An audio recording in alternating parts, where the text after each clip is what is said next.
Now, the first thing that I want to ask you is that what makes Danube stand out in this home decor, home hardware industry? It's a good question. First of all, thank you for having this interview. At Danube Home, we always wanted, at Danube in general, we always try to find a gap and to fill it. So when we entered the home furnishing industry, we saw that there was no single retailer providing a complete home improvement solution. What I mean by that is, for example, if you talk about the living category, everybody sells the furniture and the decor. But those retailers are not selling the customized curtains and the parquet flooring and the wallpapers. So customers are then forced to go to different shops to make one house, which is not easy. The second thing is we also sell products like gardens, sanitary, tiles, electrical hardware. So truly, we're a complete one-stop solution for home improvement. And the second thing that we've added in all of this is we provide a free interior designing service. So today, if you're a customer, you come into my store, you can spend 2 days, designing your house. No upfront fee, and you can take the design and shop from the store next door. Most retailers, what they do is they charge you a minimum amount and then they say they will reimburse you after the purchase. But we believe that our pricing is very affordable, and that's the reason why we provide that service free of cost. And we realize that 90% of people who use our service buy from us. So these are the two things that will stand us out from the market. So, how is it to shoulder this big responsibility at such a young age? And what would you like to give as tips to some of the youngest entrepreneurs? See, my dad, when he started this business, his dad was very poor. So he came from very humble backgrounds and he built it literally from nothing. In the slums, he's created what he has. So when I see him, he's a big inspiration for me. And being the only child and having such a beautiful platform below me, I felt that if I did not add value or did not contribute or did not utilize this platform that has been given to me, I'd be the biggest fool of it. So that is something that drives me to take on as much as responsibility as possible so that we can grow the brand not only regionally but also globally. And talking about tips to young people, one tip which I would like to give is I've seen a lot of young people, they're always buzzing with a lot of ideas, yarn or knowledge or thoughts everyone has. Very few people take those ideas and implement them effectively and timely. Which means you can have a great idea, but what are you doing about it? How fast are you implementing it? How effectively are you implementing it? How much of your time you're giving it to? Anyone can talk, everybody can come up with ideas, how you implement them is very important. Absolutely. We have all been touched by the pandemic and we have been hit by it. There's no industry which hasn't been. So, what challenges did your industry face during this pandemic and how did you come out of those challenges? That's a big topic. So, COVID came to us by surprise. Last March, 2020 of March is when it started picking up in this region. And March and April, May, June is when the lockdowns started happening for all our students across.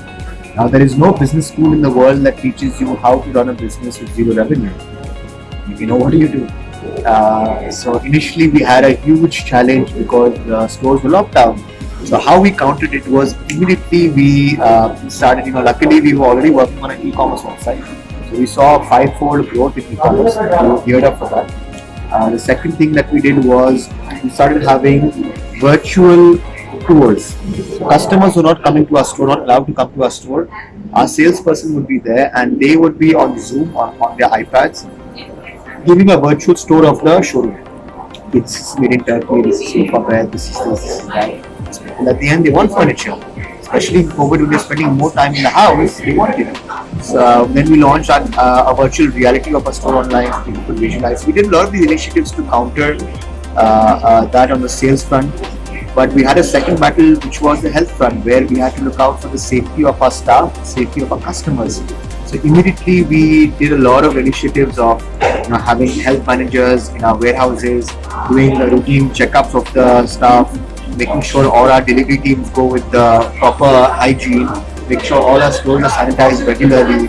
In fact, we were the first company, one of the first companies in this region to vaccinate all our staff, which we did last December. So this is a very big thing. So that if our staff is vaccinated, our customers are protected, our staff is protected. So those were the challenges. And then because of COVID, later on the demand suddenly surged because everybody was at home and everybody wanted to shop for their house. And the challenge then was the supply was a problem because the factories did not have any workers. Shipping became expensive. So it was a complete roller coaster ride, right? And again, a lot of initiatives we took to try and fight it out. Even today, we are having challenges. Not only us, globally there are challenges in supply, but that's business. It's you will be dealt with issues and problems, but how you deal with them coolly, with a calm mind, and effectively on time, like I mentioned earlier, is what makes a difference. And I think you did very well. What is your vision about Danube? Danube? Yes. So my vision for Danube Home is I want to make this a global brand. We have our franchise stores, we have our e-commerce. I have a very big vision, which if I talk about might sound silly right now, that we want to have a store present in every flight that Emirates reaches to from Dubai. So that's a very ambitious goal, but having said that, it's not impossible. So yes, my vision is to make Adel Home one of the leading brands. As a businessman, what is your philosophy? Like any one mantra that you got? As a businessman, the biggest and the most important thing is you need to be able to identify the right people, delegate, empower, and make sure that you have an environment where they feel that the company is theirs and they stay with you for a very long time. Because people who are very, very good are difficult to keep, and keeping them is the biggest, one of the most important things. So how you create that entrepreneurial, they always say a good leader is one who creates 10 leaders. And if my job is to create those 10 leaders who can then each create 10 leaders. So if I've done that, I think I'm doing a good job. So my primary focus is on managing people and make sure we create a One last question is how does Danube give back to the society? We've always had a lot of CSR activities. To name a few, we have our Danube Welfare Center, which is managed by my chairman's sister, where we educate all the students, the blue-collar staff. We educate them with English, we educate them with computer skills, so that today if he's a laborer, he can become a checker. If he's a checker, he can become something of value, and where they can get an additional 100, 200, 300 salary. That may seem small, but somebody who's earning 1,000 dirhams, he starts earning 1,300 or 1,400. For him and his family, that's the world. So we have that initiative. Besides that, we have some schools which we funded in India. We do a lot of during Ramadan. We distribute a lot of meals across the region. But during COVID, when times were tough, an additional initiative that we had taken was that a lot of people started messaging us that look, we lost our job, what do we do? So we did two things. The first thing we did was we promised all our employees that we're not going to fire anyone, which was not the trend. A lot of people were laying off, so we promised them we're not going to lay off the staff. We made sure that everybody got all their salaries on time. There was a salary cut, we paid back all the salaries. Talking about the society, we created a ration kit which could feed a family of 4 to 5 people per month. Rice, dal, basic essentials for the house, and we distributed this to about 10,000 families who had lost their jobs or who were in a deep financial situation. So this was a small initiative we did for the society. And recently we also, I think 2 months ago, we had a campaign looking at what was happening in India with that situation.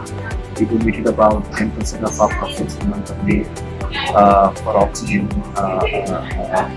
support for the evacuation. Small things, but it makes a big difference for people. Absolutely.